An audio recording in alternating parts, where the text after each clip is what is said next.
So we're just inside. So the first thing, obviously, this is the cab of the vehicle, and you've got Remis blinds, which are really straightforward. Just squeeze the tabs together and the blinds slide out. They run across the tracks and they're magnetised. That seals off your windows. It's exactly the same on the front and the other passenger window.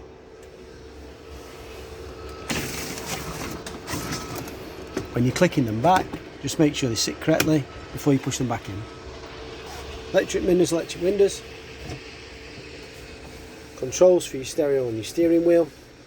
Indicators on the left, wipers on the right. The stem down here for your cruise control. Obviously fully automatic, so you can have that in drive, just be like a normal auto, or you can flick it to the side. Gives you the Tiptronic function to select your gears. Navigation, reverse camera, and all the entertainment units inbuilt there. Cab air conditioning button.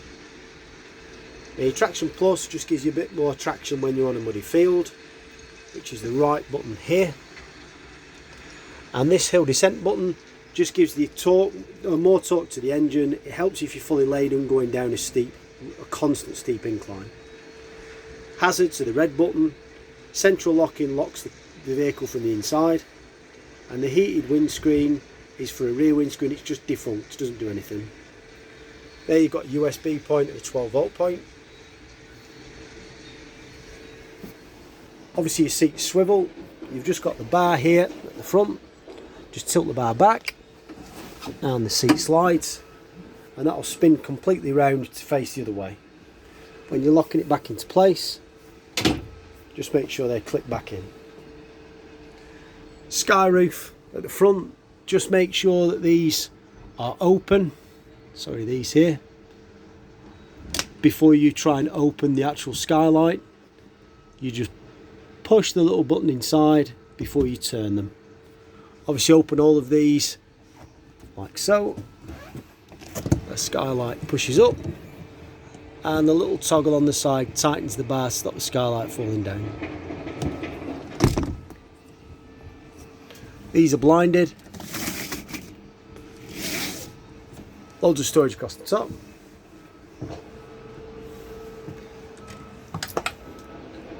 Or your cupboard storage.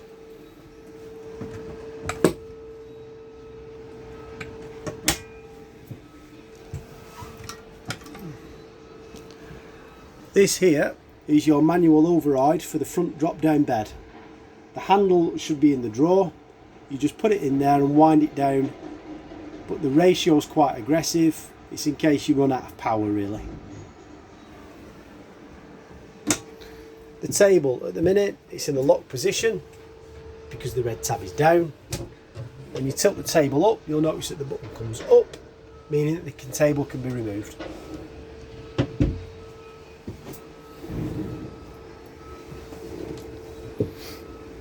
More storage under this locker here.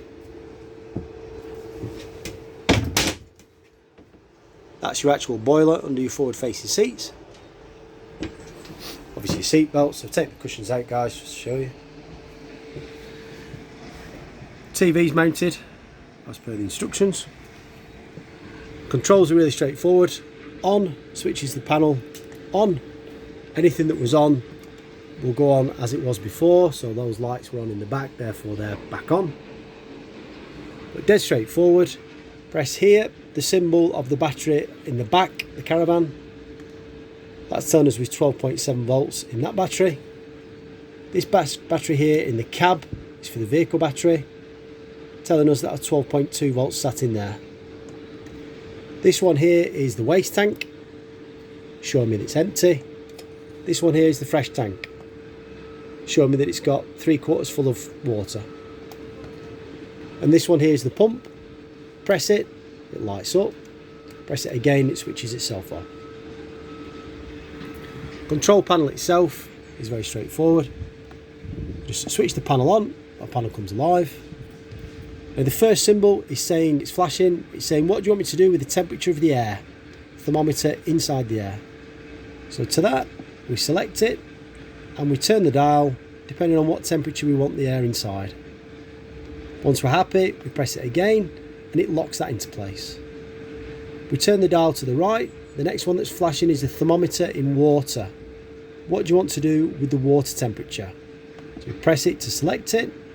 Off, eco, hot or boost. The options there, we'll switch that off for a second. Off is clearly off. Eco is probably on a day like today when everything's nice and warm. You just want the hot water ticking away. Hot is obviously what it says on the tin. It makes your temperature of your water as hot as possible. And boost is for when you've just arrived on a cold spring or winter's day and you want the system to get as hot as quickly as possible. So to wake the panel back up, just press it. So we decided what we're doing with the air. We tell it what to do with the water.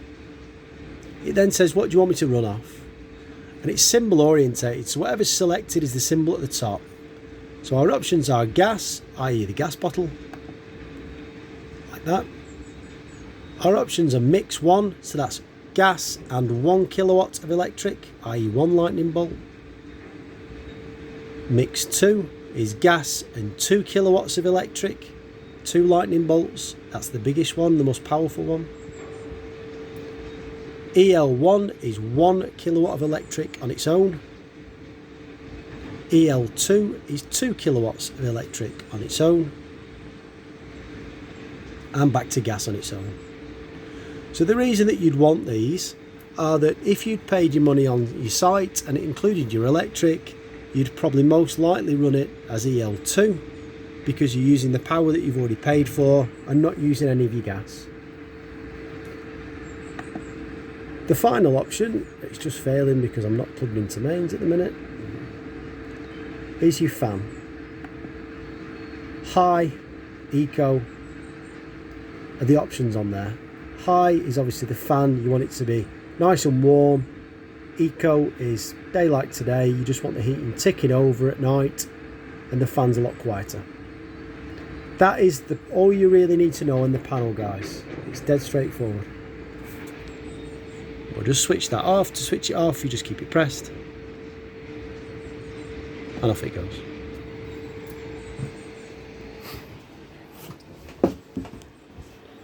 Oven's pretty straightforward. Lid opens like so. When your gas is connected, you just turn it and use your igniter button. Turn it back. These are for your burners. These are for your grill and your oven. Now just be careful. If these have been on and you shut this glass lid, the lid will explode. There is a big warning sticker on here, but I always have to tell you, unless you can put your hand on that hob, do not shut the glass lid. If you forget, it's one of those things that you'll never ever do again because the whole glass lid will explode. Down here is a deflector grill which pulls out. It just protects you for when you've got the grill on from melting all of the buttons across the top. That's your oven element at the back and that's your grill element at the top. When you've got these on for the first time, guys, they'll smell a bit of burning plastic. It's just as all the swarf burns. And when you're lighting them, keep the button pressed just until the thermocoupling at the back gets warm enough to keep the gas valve open.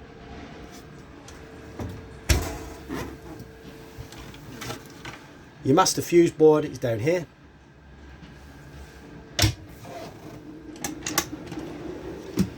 Storage on the bottom with some of your bedding sheets.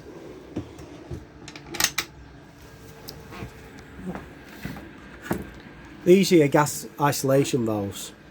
At the minute they're running in line, which means that they are open. If you turn them against the flow of the pipe, it means that they're closed.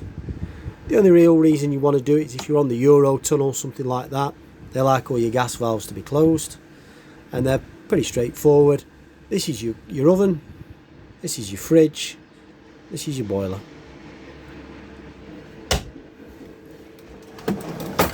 Here I've put your Burstner pack, which will go through a bit better for you tomorrow. A lead for your gas, and these are the handles that I referred to before that go in for the manual drop and raising of the bed.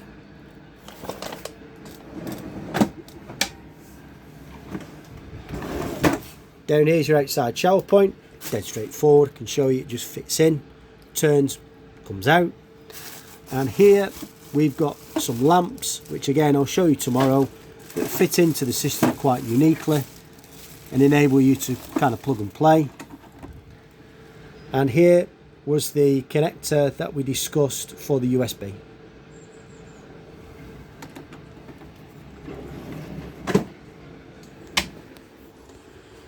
So fridge, dead straightforward.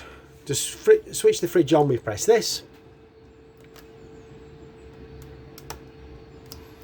It'll all light up when we're connected. And this is the temperature, so warmest to the coldest. A is automatic. If it's connected to mains, it will flick to mains automatically. This is the main symbol to show you that it's powered off mains. Gas, if we're wild camping, we can run it off the gas. Battery, if we're travelling and we want to keep everything cool, we can run it off the battery.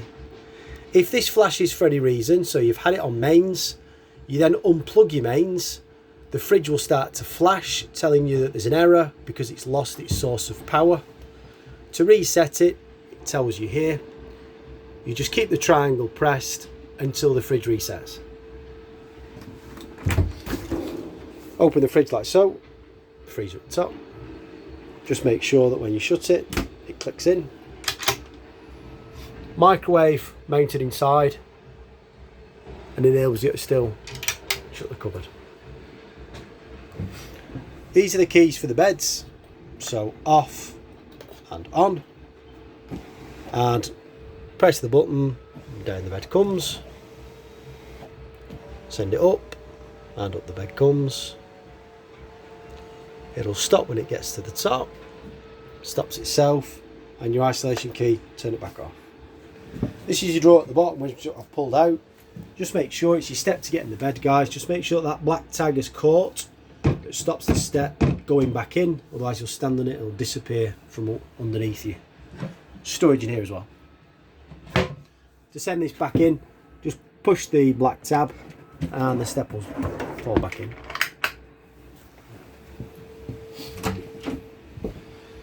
So toilet wise, obviously sachets are the best for the toilet. They sell them in the store here. Dead straightforward. So the slider for the toilet itself is underneath. Slide it, toilet opens. Slide it, toilet shuts. Unless that's shut, the cassette will not pull out. Toilet slides all over the place. Control panel at the back. This here is the flush. So you push it and it will flush the rim for you. When that little symbol there in the corner lights orange, it means the cassette is ready to be emptied. Toilet roll holder in there, toilet roll goes in, comes out the little slot in the door, mixer tap,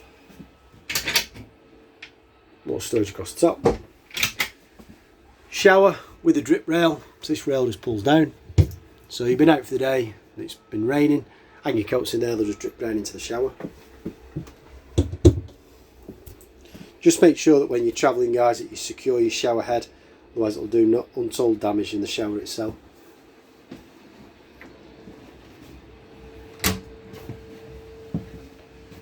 Lounge at the back,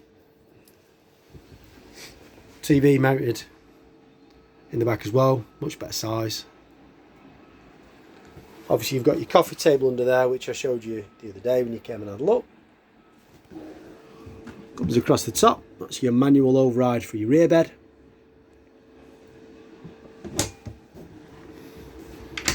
Wardrobe in the back here.